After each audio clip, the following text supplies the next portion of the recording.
holy, holy.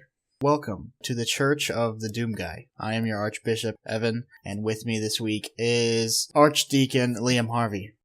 I wasn't expecting that intro, and I don't know what to say. Praise be, you priest person.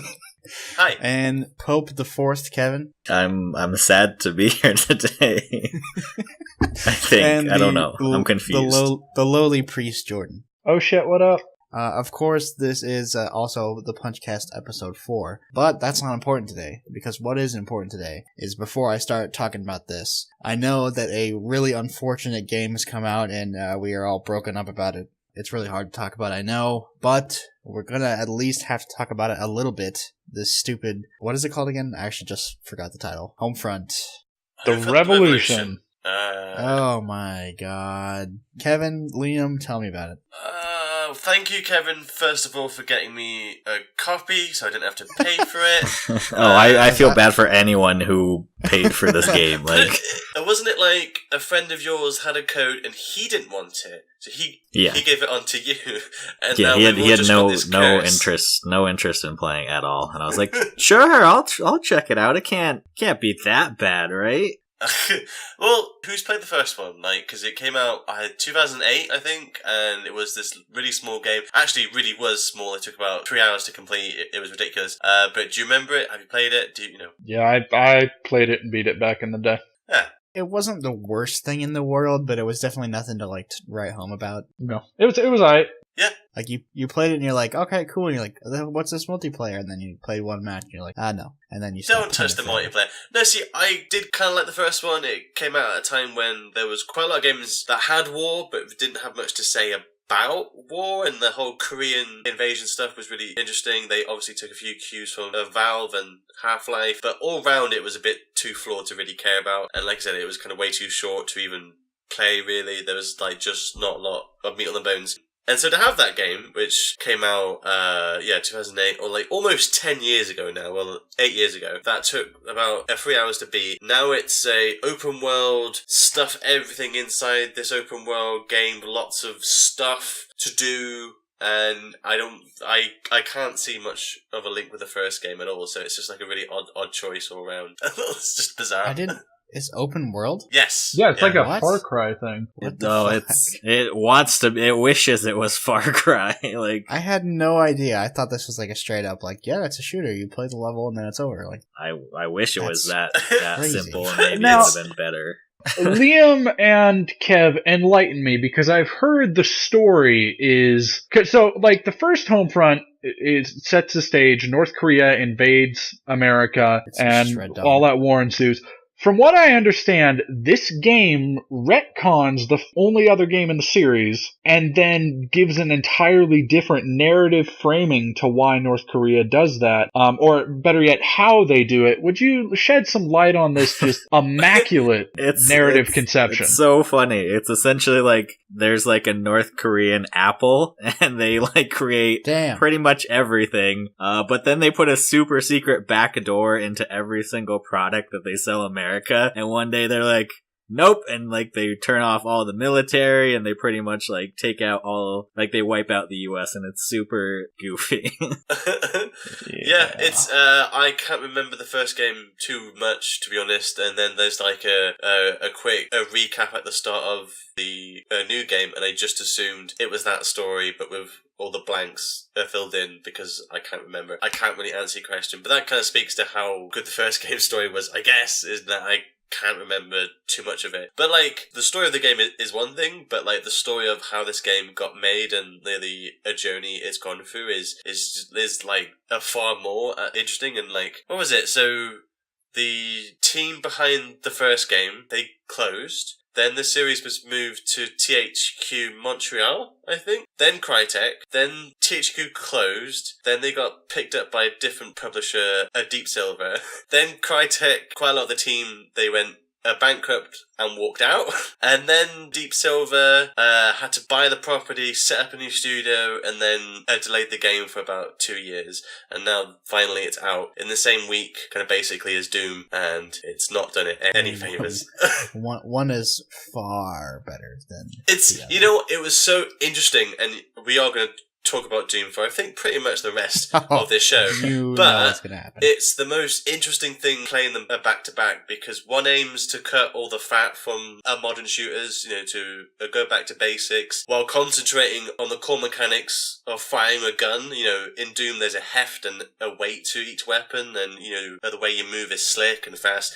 And in the other, in Homefront, it's like this hodgepodge of half-baked ideas. It's an open world, but it's not quite an open world. There's side quests that are really boring. The main quests are even more boring, which is terrible. There's transceivers to hack, which unlock parts of the map with more icons to clear off. There's job boards that are full of fetch quests. What the hell? It's got all the worst impulses of shooters now, but crammed into one game. And exactly. Like it has no identity. I have a let's play of it up on our channel, and like it's the most boring first hour. Really good. It's like the most boring first hour of a game that I've ever played. Like especially I talk about going from Doom, which is like it throws you right into the action. It's like maybe 5 minutes. Like they put a gun into your hand in the first minute.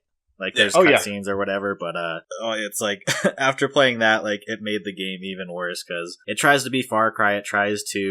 There's even like some like kind of like Fallout elements. The shooting feels like Fallout in like the worst way. Like the guns feel fake and like tinny almost. Like compared to like going from Doom where every weapon feels different. They feel great in Doom. Going from that to Homefront where every gun feels like a piece of plastic when you're shooting. Like hit detection is terrible. The game just runs terribly. It's like poor. Yeah, Digital Foundry did a thing. I think it's like running most of the time at like 20 frames a second. I was saying to you before off air that it's this really uncanny mix of really gorgeous environments, and all the characters are really well rendered, and they've got great motion capture and face capture. They look really nice. But also, at the exact same time, they're always doing something dumb to spoil the effect. There's just a screen tearing or clipping into stuff all the time, or it's so bizarre. And like, it's a CryEngine game, it should look fantastic, and there are times when it almost does, and then it gets spoiled by all this weird shit going all the time. There's two things that happened to me today, and two things that made me just like, no, I'm not gonna play this anymore. I'm not going to play this anymore. I talked about this a bit again off air, but there was a bit where, to my surprise actually, you get to ride a dirt bike. I thought, this is really, really cool. They got this kind of big open hub world, and you've got to get from A to B, and there's this chase with helicopters and all the soldiers chasing you, and you can go over these ramps and go along the rooftops, and it's all very cool. It has the potential to be like a Terminator 2 style awesome chase, but then like I couldn't turn a corner or go more than a few in-game yards without the screen tearing, or it would just stop. It would just stop entirely for like 2 seconds, and then my handlebars vanished at one point, and then I got off the bike to shoot a dude, because you can't do both at the same time. That's ridiculous. Oh my god. I got off the bike, shot the dude, then went back over to the bike, and it had disappeared. It's just gone. It's just completely gone. So I had to come, I had to finish the mission, this chase, on foot. And then about 5 minutes later, on an entirely different mission, I got a trophy that popped up for something that I did on the bike. It was just like, for fuck's sake. It's just like, it's just broken. I don't know why it's in this state, and it's a shame, because again, like, I wanted to like it because it's got this really story focus, and the atmosphere's really nice, but it's so broken. Yeah, one of my favorite things is like there's like essentially like these stashes they have all over, or they're just in like these big like shipping crates, and like there's a motorcycle in them too. But every time, I don't know why it starts happening, like every time I open it, like the crate opens and the dirt bike inside tips over for no apparent reason. Like it never used to do that, but now every single crate that I open, the dirt bike, I open it and it just tips over. And it's like it's just such a broken game, and it's like,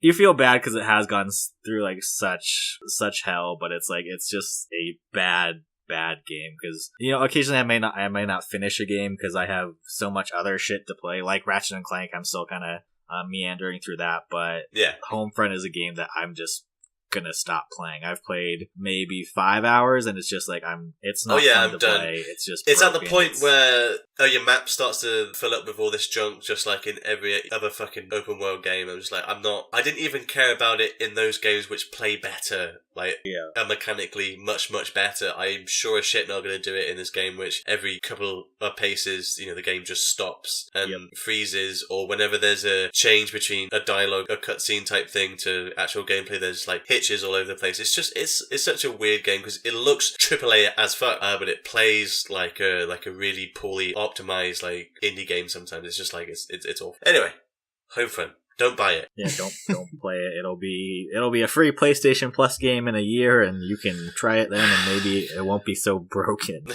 Don't even do that. Just it's one of those times where you really want to urge people to vote with their wallet and be like, I don't care if you even have the most minute interest in this game. Yeah. Just don't support this shit. Don't support games that come out that are fucking broken. They saw at the end of the credits, which I will never see because again I don't want to play again. Is there an apology at the end? Man, I'm sorry you played this. I'm so sorry. Well, no, basically, kind of, sort of. Yeah, there's a message from the team which goes through basically what I was saying earlier, but not in quite as much detail about the journey it took and how hard it was to make and things like that. And a warning, basically, and thanks for playing the entire game. It was real hard to make. See you later. It's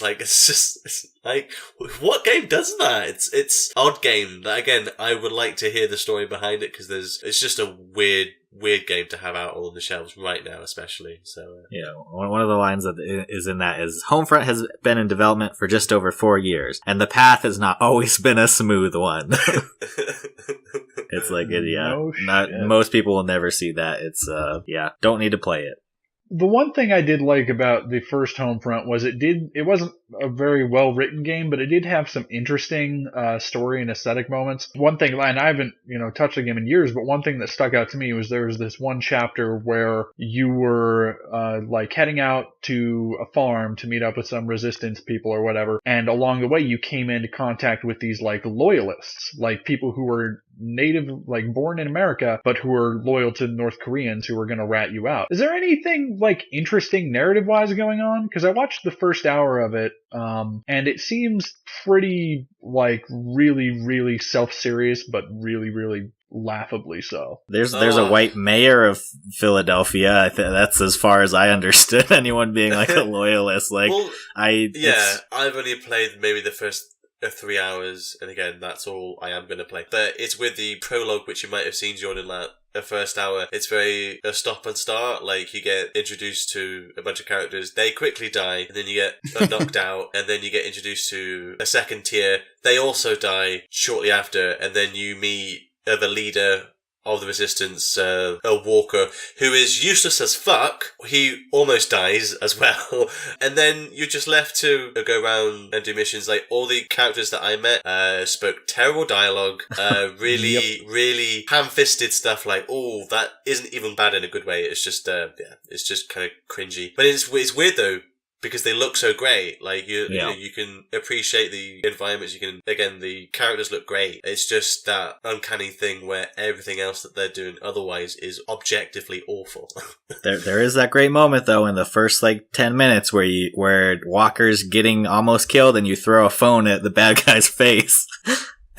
Oh yeah, I saw that. That was fucking great. I don't laugh out loud often at really stupid game moments. I try to go into most video games objectively looking at okay, well, I can see what they were going for here, exactly. But I laughed my ass off. That was incredible. Yeah, for context, you've been tied down in this chair. You're just about to be tortured by the bad guy. All your friends next to you have just been killed one by one, and this is after a previous 10 minutes of doing nothing. And then you see a walker come in who is your leader, and he comes in to rescue you, and he's kicking ass, and then he gets hurt, and then finally there's a knife on the floor, and you think, oh, great, I'm going to have to press square to kill him or something. I'm going to get involved. And then you just pick up your phone and then throw it at the guy. And it was genuinely hilarious. It's oh, fuck's sake. And it's because of the way it's done mostly. It's just the most limp, infantile, just yeah. Great. That's pretty good stuff. You can see that on our YouTube channel.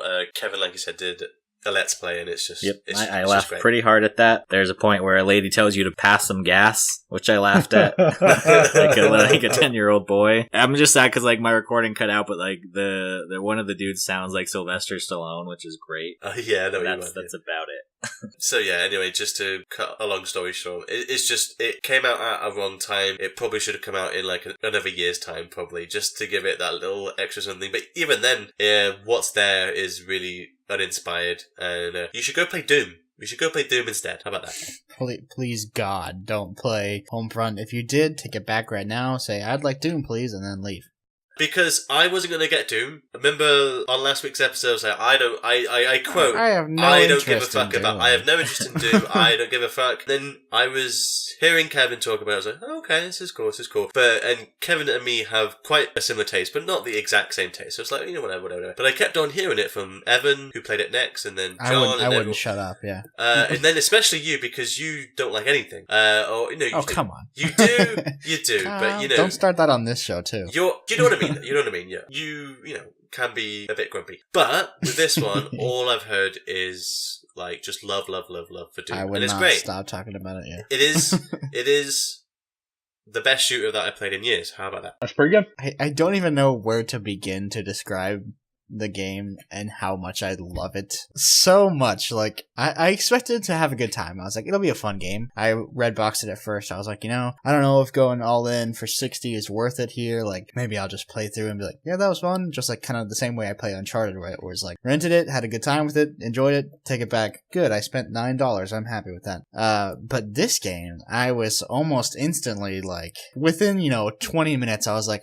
holy shit, this game is awesome. And then it just got better from there. Like, in the first 10 minutes, it's like super macho, like aggressive, it's bloody, it's black metal music, it's fucking awesome. And then it just escalates as you kind of build your arsenal, you get into upgrading, you get mods, you get runes, you get all sorts of stuff, and you're just going through just fucking wreaking hell on these goddamn bitch-ass demons. And it's just so much goddamn fun for like, I was about 14 hours as my first playthrough, and there wasn't a moment where I was like, man, I can't wait for this to end, I'm real tired of this. It was like, they could have just kept going, like, arbitrarily throwing stupid shit at you for like 40 hours and I would have played it.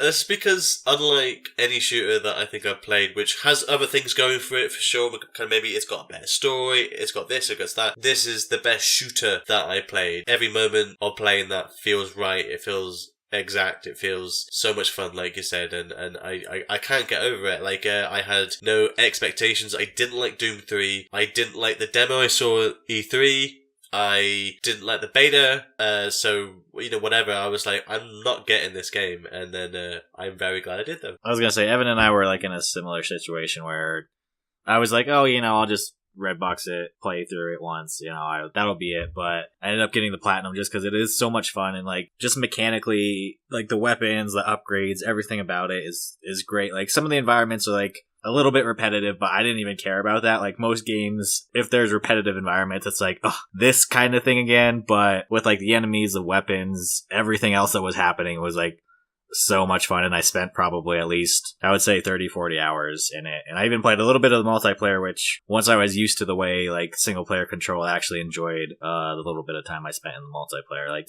I was pleasantly surprised, which is a great thing. Yeah, after I don't know, it's been kind of tight for me lately, and I was like, okay, so I have to buy Uncharted, I have to see what that's about, and I was like, you know what, I'm probably going to end up passing on Doom, but I felt this little twinge in my spine the second the reviews started coming out and people were like, yo, this is the shit. I was like, oh no, I'm going to buy this. Because I was going to pass on Doom in favor of getting Overwatch. I think I can actually, I'm not going to pass on Overwatch, but I can put it off for a little bit because I'm have to dive this game. Yeah, this game is really blowing my hair back, just top to bottom. I really like the campaign is awesome. I want to throw out, when we do our Game of the Year stuff, I'm for sure going to bring up the opening 3 minutes of that game, because just like, and I guess, spoilers, but it's the beginning of the game, but there is this, who gives a shit? There's this moment where this robotic, I guess, what would he be called? You're like, your Overwatch, your Guardian, Megatron. Yeah, sure. Ultron, Optimus Prime, motherfucker, is telling you about what's going on with this facility and why you're needed, and you just you punch the elevator control because the Doom guy's so fucking angry all the time and he's so fucking pumped up. You punch the elevator controls and the screen cuts to black as like a reworked version of the E1M1 music starts playing. And it's just like this fucking headbanging metal, like the Bethesda logo flashes and then the id logo flashes and then just like the fucking music kicks in as Doom plays across the screen. And I just like grinning from ear to ear as this, this big, dumb, it's amazing. It's and that pretty much like sets the tone for the entire game. The level of it has a kind of self-awareness that not a lot of games have nowadays, and not a self-awareness like, you know, not trying to be meta, not trying to break the fourth wall in a way that, you know, something like Borderlands does. But it knows the game it is. It knows the type of game it is and what it's aiming for. It reminds me of the original Doom and Duke Nukem and games where you could tell that people, like, the people who were making this, they weren't really, I mean, they were artists and they were creative and they were storytellers, but they weren't setting out to make the next big work of art. They were just having fun together and goofing off. Like, and that even extends to, and the thing I've been, like, has just sucked me the fuck in is their snap map mode, which is, it's so incredibly deep. I'm going to have an article up on our site about it. But, like, even in little item descriptions, there's little jokes, like Lord of the Rings references. And it's just that kind of just jovial lack of pretension that just makes it effortlessly entertaining. The entire package is just incredibly impressive. I don't know, I didn't expect they would make this kind of impact. Yeah, I didn't either, and I think that speaks to where we are. At this particular stage in the industry with the games we're getting, they are so self-serious, there's always has to be a politically good reason why you're doing all this fighting, there's always a reason why you're doing the things that you're doing in these shooters, there has to be some kind of a weak context, and they've forgotten, I think, to be fun along the way, and to just do, you know, that very basic action of firing a gun and make that engaging over and over and over again. It was that same jolt thing that when I played Halo for the first time, and that was like, oh, this is really, really good, and, you know, this doesn't feel like other shooters that I played on a console, and, you know, before that, it was X game and Y game, and Doom isn't anything new, but it is because we haven't had it for such a long time, and it doesn't take itself too seriously. It knows, you know, like you said before, it knows exactly what type of game it is, and is a nostalgic, but not to a fault. You know, it takes its cues from the old Doom for sure, but it also does plenty of its own things as well. It is a sequel to the Doom, you know, games, and that is something I didn't really expect to enjoy or think could really be done. Really, because, you know, with Doom 3, that was a huge misstep. That was different, that was cool in its other ways, for sure. It isn't a bad game, but it's not what I would have thought I would have wanted from a Doom game, and this is exactly it, you know. Yeah, it's weird to say, like, you know, 23 years after the first Doom, that Doom is somehow, like, popular again in a way, or at least somewhat well represented in the modern sense, quote unquote. Like, it feels like the game has no right to be as amazing as it is. Like, I don't think anybody really expected it to be, like, as fucking fun as it is. Like, people are like, oh man, this kind of game's been being made for a really long time. It's been rebranded as, like, 45 different things. It's, you know, Doom 4, and it's this Quake thingy, and then it's back to Doom, and then, like, I think they said at one point they had, like, this weird Call of Duty shooter thing, and then they just were like, no. Have you not? They actually showed, have you never seen, like, the footage and stuff from that? Nope. No. They have a scrapped, like, cinematic CG trailer and, like, screenshots out there. It looks awful. Like, there is not a single, like seriously, there's nothing about it that looks remotely Doom. Like, nothing, it doesn't even show demons. It's just a ragtag group of survivors. And yeah, and I mean, this is a kind of interesting counterpoint to Homefront, which is also a game that has been in development hell, and also a game that has switched hands and been remade. And it's just, this game has no right being as amazing and comprehensive as it is. Yeah, and so it's just, like, it feels really good, and it feels like Doom, because, like, I've been playing the first two Doom games, because I got, like, the backwards compatible stuff for Xbox One, and I was, like, playing through, I was like, yeah, these are still really fucking fun games. Like, it feels weird to not play these with a keyboard and mouse, but it still feels fine on a controller. And I was like, I wonder if, you know, the new Doom will somehow still feel like Doom does, and it totally does somehow. It still feels like that super classic, like kind of strafing around, diving, dodging, ducking shit that's coming at you. But the difference is that the original Doom is this locked. You can't jump. You can't even look up in the original Doom. Like you would point straight forward and shoot a guy that was like a story above you somehow. And in this game, the levels are like 4, 5, 6 like vertical levels high. Yeah, they're all like tiered very much so, yeah. And there's double jumps, and there's actually bits where you just have to jump around and just kind of find the right platform and things like that, which I didn't see coming either, yeah. And it's so much fun to, like, you're kind of navigating and you're kind of setting up, like, okay, I'm pulling people around, okay, I'm going to turn around and just fucking wreak havoc on these dudes. And what I think is also special about it is, shooters now a lot of them are trying to be like, oh, it's a tactical shooter. You can't just run in. You can't just, take grenades to the face like you're playing Uncharted on the easiest difficulty. Like, you have to, take cover and make sure that you're not getting shot at from everything. And in Doom, it's like, if you're playing like that, you're playing it wrong, which I've seen people play like that. They're like, this game is really boring, and I don't get why people like it. And you watch, like, a Twitch stream when they're, like, shooting a guy in the leg with the pistol, and then they, like, go up and they kick him, and then they do it to the next one. It's like, you're doing this so wrong. Like, Doom is a game that is so rewarding to aggressive people. Like, you need to be constantly moving, shooting, fucking blowing shit up, upgrading things, like, kind of working into a routine of, like, my arsenal's good here, this gun's good here, I need to do this. It's like, your chainsaw now is a tool to where using that gets you a shitload of ammo, and you can upgrade it even to where your, like, executions give you armor and, like, bonus health and stuff. Like, it's that game that really, favors the aggressive players, which I think is super fun. Yeah, I was going to ask Kevin, like, he's played it the most. Like, what have you been doing, like, for 30 hours? Like, kind of what? Yeah, I mean, because, like, we talked about it a little bit. Like, one of the issues I think some of us had with Quantum Break is, like, it had cool powers, and, like, the shooting mechanics were fine, but, like, you couldn't really chain together anything. And, like, Doom is, like, so great because you're constantly chaining stuff together. You're constantly moving. You're running around. Like Evan said, you can't sit and camp and take cover, and, like, you're not going to have a good time. And then you're kind of doing it wrong. So, like, that's one of the greatest things is, like, that movement. Because it's just fun. Like, all that movement running around, like Evan said. Once you get used to the weapons, you're like, oh, I'm going to use my, whatever that, like, Gauss rifle, Gauss cannon, whatever that gun is. Like, that thing is dope. Yeah, I love that. Especially once you get into, like, all the weapons have two different mods. I was going to say, these are the best mods that I think I've seen in a shooter. All the shooters have them now. You can add your own modifiers, and you can change your loadout, blah, blah, blah. It gives you all this choice, but they all end up kind of feeling the same. Or they don't feel that special. Every time you unlock a new mod for any of the, 10 guns or whatever it is, you get essentially 20 guns then, because it's like, each one is different. And, like, I am quite early on. Actually, I've only got to the Argent Tower, so maybe done maybe 5 levels or so, or 6 levels. But even just the basic one that you have from the start, the explosive shot with the shotgun, like, that's a lot of fun. And, like, every mod that I get for all of the other guns, they're just so much fun to use and to play every single time. I just can't believe how tight that a loop is, Yeah, and, like, especially because, like, like, the mods once you unlock are great. They're just mastering the weapons, which is even better because it gives you reason to use all the different guns.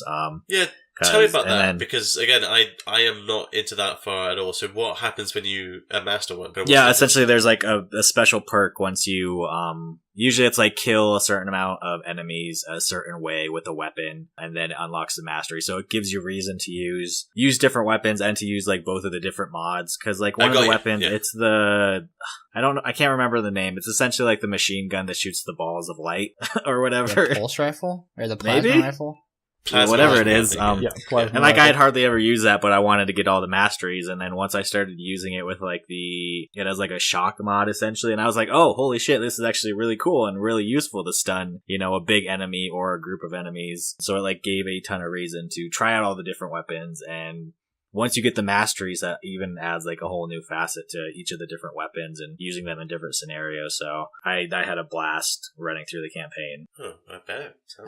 The mods were cool too, because you're going through and you're getting kind of upgrades for the weapons. So you get mods by these little drone bots, which you treat very poorly. You punch them in the face, which is great. Like, such a dick. Yeah, real quick, before I talk more gameplay stuff, I really love the mythos they give the Doom Marine guy. Like, he's, done this before. He's, fought back the spawn of hell and saved the world and blah, blah. And then he goes into hell and then he fights whatever the big thing is, and then he gets locked in like this weird hell sarcophagus down there, like in case something happens again, like they know where to find them kind of shit, like weird Master Chief Halo 3 stuff. And that's how the game starts, is you're like chained to the sarcophagus and you're like wake up and you're like, huh, and then you bust out, smash a dude's head. The next room is like whatever the Praeton armor or whatever is all enshrined with like candles and shit around it in the next room, and then you put that on and he's like just an angry motherfucker like the whole time.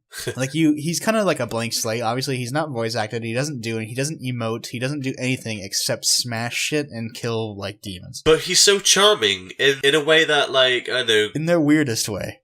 Kratos, for example, is as angry and as brutal, but I don't like Kratos, whereas there's a guy from Doom who you don't really know his name, he doesn't have a personality. He's just Doom guy. Doom Marine. But he speaks for the tone of the game so completely and utterly, and what you're doing and how you're feeling when you're playing that. He's just like a really, really good like avatar, basically. He's great.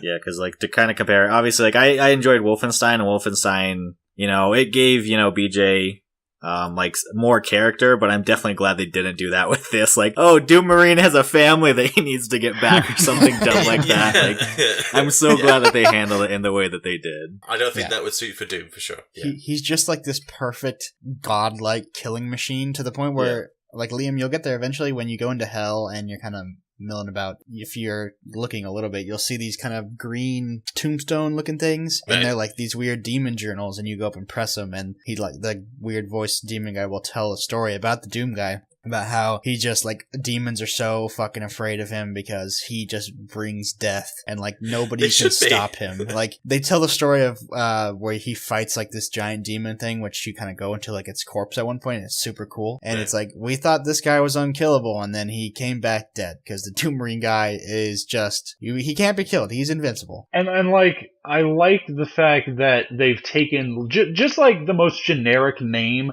Doom Marine, and like made it almost like a scientific, like a technical term, like a proper title. Like, he is the Marine of Doom in the technical sense of a Marine being somebody who goes down into something. I don't know. I really love the goofy as hell lore that they have in this. It's almost so good, Mortal Kombat-ish, where it's so ridiculous and pretty stupid, but I don't feel guilty loving it. Oh yeah, for sure.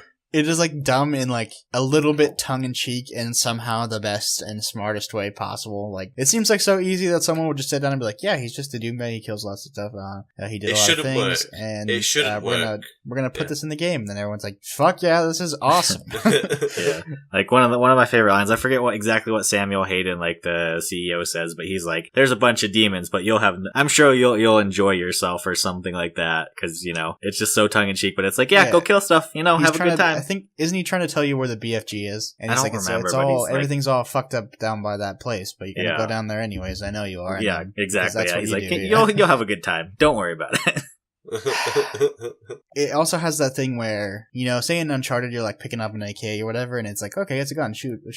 Okay, good. Next thing, grenade, blah blah. And like, there's no importance to any of the weaponry. And like in Halo, it's the same way. Like, you pick up a shotgun, and it runs out of ammo, you throw it away. You're like, okay, whatever. Like, and in Call of Duty, they're all kind of the same. Nobody cares. But in like Doom, it's like this moment when like the Doom Marine opens his Christmas presents, and he's like, "Oh my god, a new gun!" Like, I can't believe it. And that used to happen all the time in games. When you progress through the game and you get higher and higher, you would get rewarded by kind of better and better guns. Games now aren't afraid to, in the first level, show you, the best gun in the game, and you might not get it back for a while, or for whatever contrived reasons, it might be taken away from you for a little bit. But the point is that they aren't afraid of giving you the best stuff right up front, because if you don't hold their interest right up front, then they might stop playing a game, which is a bad thing. You know, with Doom, every level has a cooler gun, a new mod, and it's a retro feeling that I haven't had in a game for so long. It's really, really nice just to play it. It's really old-fashioned, you know, with things like the med packs and the ammo packs, but I like that shit. It's really, really cool, and it just works so well here. And also because it is so refreshing, it's not a cover-based thing where you have to kind of stop being active for a little bit, stop playing the game so you can heal, you know, behind a ledge or whatever, you know, and it just kind of requires a different type of thinking, and yeah, it's just good like that. Yeah, it's great. Like, I'm super excited. I hope with how well it's doing and like the positivity surrounding it, like I hope that they do some DLC for it too, like they did for Wolfenstein, like especially like with how the game quote unquote like ends, they definitely leave it open as well. And I would love to wide open, yeah, either continue like Doom Marine story or like obviously like, something like playing as one of the Templar like Doom Marines like would be amazing. Like there's so much that they could do, and I really hope that they do. Jordan, I had a question for you. Yes. Because you played a lot of the Snap Map stuff, if I'm saying that right. First of all, I've not tried that at all. I know kind of ish what it is, but explain what it is and why that's so cool and why you spent like 10 hours on it, or you know, whatever. Yeah, I spent like 15 hours on this one map at this point. Good Lord. What is it then? It is basically, it gives you all the tools to make your own Doom levels. But alright, so it's limited, but it isn't. So you have, oh god, it's really hard to explain because like on the surface, you can just make your own Doom levels, but you can do so many different things. You can do deathmatch, team deathmatch, capture the flag. You can do all sorts of different lighting effects, room to room, demon spawning. There's a limit to how much you can put in a level. I think I've actually reached that limit and I'm just tweaking stuff. But there's also a lot of different effects you can add, like you can just teleport, right? You can just make a teleporter. Here's the teleporter, point A to point B, but you can also add different effects to that. Like you can add a small explosion when you come through and take the damage down, so it just looks like a big poof of smoke instead of actually exploding it. And it's all done through a very an easy to connect interface, which you have any training in engines or computer programming. It's very logic based. Right. So it's a lot of if this, then this. Right. And it's, I don't know, it's kind of cool because it really, if you don't know much about like how games are made or like game design, it will cement a couple of things into your head. And one of those is that game design is hard and very time consuming because like I've play tested this level hundreds of times probably. But another thing is it's kind of cool because it gives you a really interesting insight into like, I don't know, you know that part in the Matrix where Neo like he just gets it and then suddenly everything he sees is in the Matrix? Of course, yeah. It's kind of like that. It's like, you know, I took a break and I played the main campaign a little bit and it's just like you see the demon spawn and you see going through this teleporter and it's just like, oh, it's just like that, except somebody more talented did it. But it's really cool. There's some really cool stuff out there. Just some awesome stuff you can do. So you make a map and then you can share it with people, right? And it's cross-platform, or I just found out today that it was cross-platform, which is super cool. It's great. Yeah, you know, very, very cool. And it's pretty seamless, you know, looking at something like the Disney Infinity map maker, you can kind of tell, like, it's very much a thing of bricks falling into place. But unless you're looking at the map in a blueprint mode, you can't really tell that it's just a bunch of bricks put together. It's very, I don't know, it's very cohesive. It is missing, it has no textures or rooms or things for, like, any Mars textures or any hell or space or moon textures, which is like kind of a bummer, but they did say they were updating. What, a spaceship type? Yeah, it's pretty much just a UAC base, just like the interior of a base. That's what I meant. Which is, you know, it's good. It doesn't have as many like decorations as I want. I want to like, you know, be able to paint the walls in blood and hang up bodies. I'm sure that's what they're going to do for the next 12 months or so. That's just going to be like constant support. If it goes well, with this sort of thing, then I think you might just have to wait a bit longer for that sort of stuff, I guess. But yeah. And I mean, it's pretty deep. And, you know, I've seen some people are going deep out there, with what they're making. I'm going a little bit deeper than I've seen. I get pretty obsessive about building things. I want everything to be perfect and polished. So I've put, like, I have a 12-minute level that has 3 checkpoints and, you know, teleporters, and everything has has sound effects and 3D sound and audio, and the level's been done, but I've been just working on it for the last day. And you see other things out there when people make their own stuff. Inevitably, it's just like, here's a BFG and 100 imps, and then the end of the level. But there's some pretty cool shit that I've seen from it. I could see myself, depending on how I do with my next couple maps, I could see myself like really turning Snap Map into my main hobby for a while. What's the name of your level? Like, can you share it with people now on the podcast, or is it just a bunch of numbers, right? Yeah, it's pretty much. So the way you share a level is by when you publish a level, they give you a whole bunch of things, but they give you a number to fill it out with. My code is HKUEHW7J, and the level's name is Sector 66: Incursion, because I couldn't find fucking anything better to call it. But yeah, it's just like a single player level, and it's I don't know. I die a couple times when I try and play it. I like Revenants a whole bunch, so there's a bunch of those. But yeah, it's cool. I kind of went crazy with it. It's supposed to be like this, I don't know, I made it in this like chemical research facility, and so there are some rooms where there's like chemicals flowing through them, and like there's this one room that I got to tint, like I changed all the lighting to be purple and all the flames to be kind of pinkish. And there's a level or a room where like you walk in and the door locks behind you, and like you can't see into it until you get in. Like it's like a Dark Souls thing I did, where I put some mist in the front, and then you get in and it's this green room filled with toxins and a cyber mancubus. And it's, I don't know, there's a lot of interesting stuff you can do.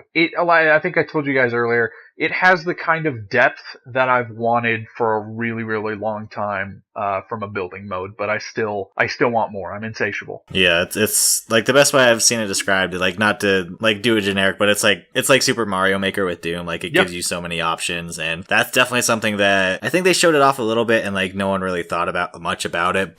And you don't really like think about like, oh, Doom, I want to build my own level. Like, oh, okay, because I played a handful of levels to be a trophy whore and get the platinum, but I was actually really surprised by like the depth of like the creation tools. And there's like tons of cool levels. Obviously, like right now it's a lot of surface level stuff. Like there's a couple of them like I played. There's like some racing levels. There's a parkour level like where you're just climbing on stuff, which was really hard, and I spent at least like 20 minutes doing it. And I was like, this isn't Doom, but I want to beat this level. So yeah, it's definitely something that I wasn't expecting at all. But once I saw like what people were creating and like definitely the tools of like pretty much like your basic programming stuff, I was like, oh, this is actually really cool, and I hope that they continue to support it and it makes sense. Isn't that a thing with all the Doom games? Like, or I could be confusing it with Quake, where it's been like the mod scene around it. Yeah, basically a really strong mod scene. There's been levels and stuff. There are so many people who got their start modding Doom, and to this day. Yes. But yeah, there definitely is. But I feel like this is so accessible. Like it really, I don't know, you can code stuff, or you could just do this. And it is limited, but it also, to what Evan was saying, or talking to us earlier about, like, just not knowing what to do when the game's over, there's a bunch of good snap maps that are like, okay, this is an actual, like, ass single player level. This is like Doom. This is what's up. And so, like, depending on the community support, there's a lot more Doom in this box than just the campaign. Like, ostensibly, it's forever. There's enough to last you a lifetime here. Yeah, I didn't even look into like anything extra since I still had the Redbox copy at the time. I was like, I just want to finish the story, and I'm planning on buying it on PC when I get the new graphics card later. And I was like, Snap Map. That'll be nice. That'll look very nice. Oh man, like they have a video of it playing, and it runs like super good. I mean, I'm sure everything else on that PC they were playing on was like crazy expensive, which I'm probably not super up to par with, but I still got good enough shit. I could probably run it at like at least over 100. So I'm waiting to get it on there, because I definitely want to play it in that format and with a mouse and keyboard, because it does feel a little bit weird playing Doom with a controller like that. Like it was just a weird adjustment. But the snap map stuff, I didn't really know what it was. I was like, are they making multiplayer maps? Like, is it this weird Forge thing from Halo? Like I didn't really understand what the hell it was. But having we made a weird Doom time trial thing where you gotta shoot everything and get through the door before the timer goes up. if people do, and people do get crazy into those things for whatever reason, like, it's the weird thing about Forge too, where it's like there's always like the 12 guys who make these crazy things that you never thought were possible, and they're like, oh yeah, you can play Quidditch in Halo now, or like, yeah, we played Warthog golfing. You're like, I don't understand anything how these people make this work, but if they give you enough tools in Doom and stuff, and they let people get crazy, like, they could build some really cool shit in there. Yeah, and it seems like they've already started to, like, and the game's it hasn't been out for very long, so that's it's good stuff. I'm glad I bought it anyway, because again, like, how long would you say it takes to complete the single player stuff? It depends how much you do, because like that's one of the cool things. Like there are so many. Yeah, there's so much side stuff. Okay, if you go half and half, like say you're on the fence, like you know, if you see it, you go and get the collectibles and stuff like that. But pretty much you're just going through the story. Yeah, probably like 8 to 10 hours if you play it normally. Really? But then, like, it took me like I want to say like 12ish. I don't know. There's some times where I paused it and like just relaxed for like an hour, so it might have been a bloated time, but something around 10 to 12ish, I'd say. Like if you're kind of enjoying it and playing around, and you do like rune trials and stuff, which pull you out of the game. They're not like technically progression stuff, so somewhere 8 to 12 depends on kind of how you're doing it. But then, that's it. You got the multiplayer snap map stuff, if you're so inclined, and the rune trials, which I've been playing around with, are really cool as well. I haven't come across any of the old Doom levels yet, though. I hear oh god, they're so jarring. Oh, I bet. So, what, you enter a door, you activate it, and then suddenly you're just playing a Doom 1 or 2, or? You just like, you like run through this old level, and it's like, the first time I found one, it really like actually hurt my eyes. Like it's this weird, like, it's so seamless. There's no loading screen. Like, you walk into a Doom level, like, oh wow, and everything's beautiful outside. You go in, and it's like all these pixelated nonsense, but your like character avatar is still in like the high res, and like moving across like the screen, like you're like looking at a wall, and you look all to the right, and like for whatever reason, the way those walls look, and if you look past them real quick, it's like it's just not super pleasing to the eyes. At least mine. I was like, this kind of hurts. Like, it's weird. It has that same thing because Wolfenstein did something very similar. The New Order it has that very same like the type of movement of this game was not meant for this level. It's like, this weird collision of two worlds. Yeah, but it is cool. It's nifty. Yeah, it's just like they like straight up just like, we got some extra space under this big rock. What do you want to do? Fucking chuck a Doom level in there. Who gives a shit? Like. Did you have any issues like with the game or anything that kind of got on your nerves a little bit? Any quibbles that you want to get sort of squashed over time, or no? I straight up fucking love this game. Only thing with me, the only thing, and I think it's a personal gripe of mine because I'm dumb and maybe I'm like, I'd agree. Our brain doesn't work. It's just because the levels are so multi-tiered, and because the pace is so fast, there'll be times where you have to sort of stop and get your bearing. Or you've got this compass, basically a checkpoint marker, which kind of says in which direction you should go, which only helps to so degree, like, because you're but you should actually be 3 floors up. You're like, exactly. So I had to check my map quite often, so I was quite surprised, and again, I'm quite early into it, so maybe it's just an adjustment period that you have to go through, but I didn't quite expect to be checking my map as often as I am doing. I'm like a little explorer in Doom, like just checking, am I in the right direction? All right, like you said, I'm gonna go up a floor, but I can't see where I'm gonna jump to. There it is. It isn't a bad thing. It's just because the pace of the game is so quick and so brutal that when you have to stop in your tracks to get your bearings again, it can be a bit jarring. But again, I think that's just something I have to personally get over, but I don't know. Yeah, I was going to say, like, one of the other similar things, like, to that regard, like, there's one part of a level where, like, you're just kind of platforming, and it's kind of a cool set piece, kind of, but you're also platforming, and it's like, I don't want to be platforming and climbing up stuff. I want to be shooting guys in the face and killing demons. Are you talking about like climbing the big, like, tower thing? Yeah, when you have to like ride the floating platforms up and then you're like going around. Like, it was like, I just want to shoot stuff. I mean, like, it's a cool set piece and everything, but it's like, I don't want to play Doom to platform. To adjust the pace as well, right? It's like a breather. Like, you've been doing quite a lot of shooting, let's just stop a little bit. But that's not also what Doom is about. Like, I also didn't expect the level of platforming. And it isn't hard. It isn't like shit. Whenever there is a place for you to jump to, it's lit up in green, for fuck's sake. It's very obvious where, you have have to go, and it's really easy to do. But there is quite a lot of it, which I didn't expect. Yeah,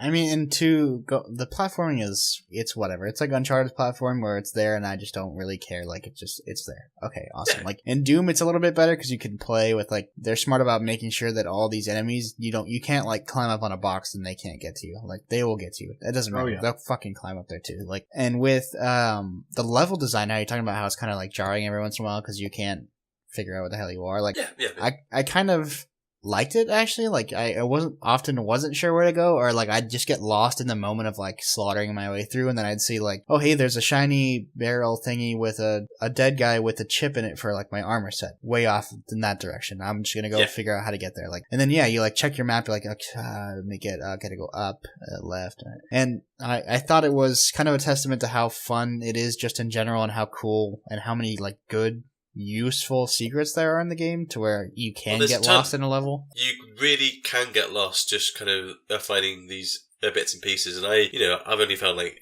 half of them so far, but that's just something again that I wasn't expecting. They were always there in the original Doom. You had these big levels, and you did have things tucked away, but they take it to a whole different level here, and it's good. It's just again, it's like I'm very early on, and it's just having to get used to because Doom does quite a lot of things completely differently to how I've been playing shooters for the past 10 years. What I mean? So it's like your brain has to catch up a little bit. Like, okay, it doesn't quite work like all of these other games that I've been playing. It's not. It doesn't push the boat out. It's not doing anything new per se. It's just kind of doing something very old and very different, but very, very well. Have you got to the part where you start getting like kind of mission ratings?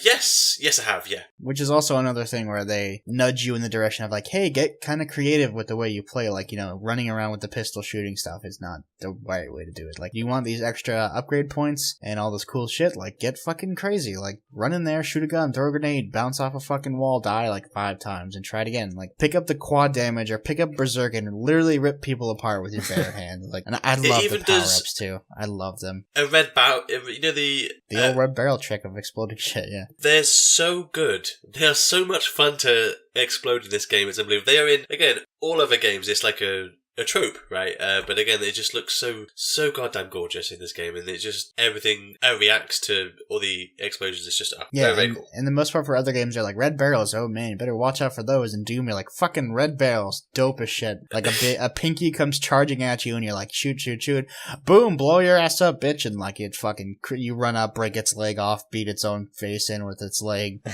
and like shoot a BFG down a hallway with like 50 dudes, watch them all just get atomized, and then that's something that we haven't even talked about is the glory kills. They're just really they're really so good. They're simple good to do. They're so simple to do. Obviously, you hurt an enemy enough and they start to glow, and then you just press the right stick down, and from high a low on the left and the right, and there's always a cool animation that's just horrible but awesome at the same time. It's great. Yeah, I love my favorite one is the one where you like break the guy's leg and then you smash his head in with his leg. Yeah, it's awesome. So great. And it's like they're subtly intricate as well. Like, it's not just he runs up and kicks a dude and then he's dead. Like, you run up and you aim, towards the leg, and he does that, kick off the fucking leg, beat him over the head with it. You come from behind, and like for the bigger ones, he'll jump on his back, like break off one of the horns or something and just bludgeon it to death, or just crack its neck. In the front, when they're kneeled down, he'll like, kick him in the fucking gut, blow his head up with his fist. Like, you think like, these are gonna get annoying, but you kind of upgrade your way to making them enticing to where, there is health pickups and ammo everywhere, and on the higher difficulties, like, you're playing this, it's a constant dance of like, will my health be to 0 by the time this fight is over? Yeah, exactly. There's you're like a getting good reason health for doing them as well. There's, you have to get the health when you get these glory kills, otherwise you might die. So, it's really cool as fuck, obviously, but it can be quite tactical as well. Like, you have to get in there and kind of get the ammo. It's weird to say, like, Doom, this hyper aggressive game, is like at the same time this really elegant like dance of death, where you're like, you're playing around and, okay, switch to this, and as you're switching weapons, time slows down just enough time to give you, like, time to look at the wheel and be like, okay, I need this. And then you switch to the super shotgun, and look, you mastered it, so now you have 2 shots. Fuck everybody, you are death incarnate. And then you jump up a wall, and then you throw a grenade, and then you throw a siphon grenade that gives you health back, and then you just, it's a perfect flow. And I absolutely love, because the weapon wheel, for me, has been just this really cool part of it, because if you slow it down or using the weapon wheel, it blurs everything in the background, and everything like 5 feet or closer is really sharp and crisp. And so it just looks fucking awesome when you're just machine gunning your way through a crowd of enemies, and then you just walk up on a Revenant as it's fucking screaming in your face and this drool is coming at you, and you just switch to your super shotgun and blow its fucking head off. Oh man, it's so good. Yeah, or where you shoot him and then you bust his head with his own rocket thing. Oh, that is one of my favorites. That's so good. Yeah, it's just like you know, a lot of people I've heard it so many times, and it's so fucking frustrating when people say that it's like repetitive and, you know, to the point where they're like, yeah, I don't know if I'll finish it because it's dumb and I don't get it. This game should never be repetitive if you're playing it right. Exactly. Yeah. If it is, then you are doing something wrong. And, you know, it kind of gives you a tool set and it's up to you to use it, you know. And if you don't, then I can understand it, but I don't understand you as a player. Just don't. Just stop it. It's not an excuse to give the game a low rating because you don't fucking understand how it works. God. Who's reviewing that, or did we decide on that? Fucking John is, and he's like lukewarm in the middle, sort of. And I'm fucking pissed. Like, he's like, I think I'm gonna give it a 7.5 or an 8. I'm like, are you fucking retarded? Like, it doesn't matter. Scores are stupid. It's fine. But he did say the exact thing that we were just talking about. It's repetitive. Kind of feeling a bit repetitive. Fucking jackass. He has kids. He has no imagination anymore. He's dead inside. That's the problem. That's what I'm saying. Like, these people that I are have like kids, and it's fucking great. They're like whatever. These, you know, SJW PC man bun kids who are like, I play Candy Crush, and then they're like, Doom is boring and it's just like a violent game, and I don't understand it. And you're like, oh my god, you have no creativity. You're dead inside. Like that. The game gives you so many tools to be just make it like it's seriously my favorite game of the year so far, and it's probably gonna be hard to beat. Like, in just a sheer, like, you know, it's not on that same level where you think of Uncharted and, you know, if you took out that story, that game is not fun at all, but it's written so well, and you're like, man, it's this, you know, another groundbreaking revelation from Naughty Dog, and it's Uncharted 4. Drake, oh my god, a thief's end, and you're like, this is awesome. And then Doom, you're like, man, that Doom story, and everyone's like, oh, I don't know, I was shooting the whole time. Like, it was just bullets. That's all it was bullets. And it's a game's game. And I think back what it is, I had way more fun with Doom than I've had with the game, like, in a long time. Even as much as I love The Witcher 3 or something, like, in this way, as a game of like,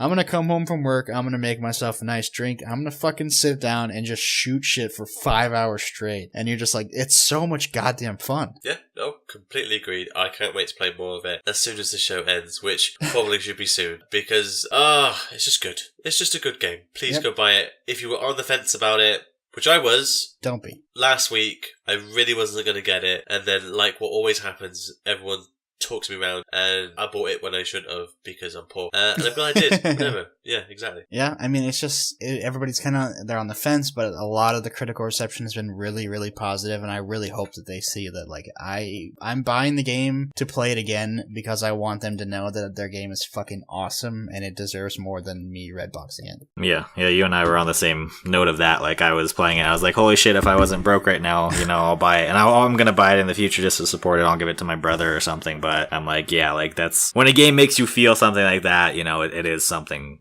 special, because that doesn't happen a lot of the time. The only reason I'm not playing it right now is because I want to wait for that nice 1080 graphics card, and I want to play it in the goriest, most beautiful way possible. I really want to play the Ultra Nightmare one or whatever. Oh, that shit is hard. The permadeath. Oh, dude, I really want it. And I want to go through and get all the collectibles and stuff. Yeah, because there's a trophy for playing. Thankfully, like, overall, like, the trophy list is super duper easy. But there is one trophy for beating the first level on the super hard, and it took me a good, like, probably like 10 tries. Like, that's awesome. Okay, I have to go here. Oh yeah, the armor is here, so I have to go there next. I ran past like 90% of the enemies in the first level just because I was like, yeah, because like you take like a shot or two, like you're dead, so you have to. Awesome. It's super challenging. It makes it even more tactical, and like I was jumping around a lot more to like dodge bullets and enemies like a goof. Like, if they can't shoot me, you know, I'll stay alive a little bit longer, and it worked about half the time. So So definitely there is a huge challenge. That's so fucking cool. Super Nightmare Ultra whatever mode. Yeah. Also, I'd highly recommend that you play the game on ultra violence. Like, I feel like that's the proper difficulty where, like, you can get shot a bunch, but you can't just, like, stand there and take hits. Like, you gotta kind of be careful with what you're doing. It's the proper difficulty, I think. But anyways, I think we're gonna roll out. I think we're done. Got some shit to do, games to play. You know how it is. I'm gonna eat my Jaffa cakes, which I haven't talked about at all on the show, which is very sad. We're supposed to start the show with the food. Come on. With the food, I know, but you were like, doom, doom, doom, doom. We mentioned John, at least. That's true, Yeah, we did. yeah, that's true, a we did weekly mention requirement, John. actually. But one week we have to have him actually on the show. Or not. He can just be this unspoken guy that no one really knows about, who we talk about a lot. He wanted to be on this Doom episode like a couple weeks ago. He was like, "Hey, I'm reviewing Doom. You think I can be on the podcast?" And I was like, he should have been, actually, because we have this rule, or we try to have this rule where if you're covering it over at grandpunch.com and doing an article, you should probably be on the podcast. It didn't quite work out. Well, he has a stupid work schedule, and it's to move the show for one person is a pain in the ass. Especially for John, Jesus. Yeah, his life is a torment, a twirling disaster of naked kids. Yep, don't have kids. Not in a sex way. Or if you have kids, just have one kid. Just have a kid like Liam and maintain most of your sanity. Most of it. Although I can hear him crying now. I must end the call. That is the call. So Let's I can get out of here. see to him. Yeah, all right. There we go. Play Doom. Head over to groundpunch.com. See loads of cool stuff that people are doing up there. We'll see you next week.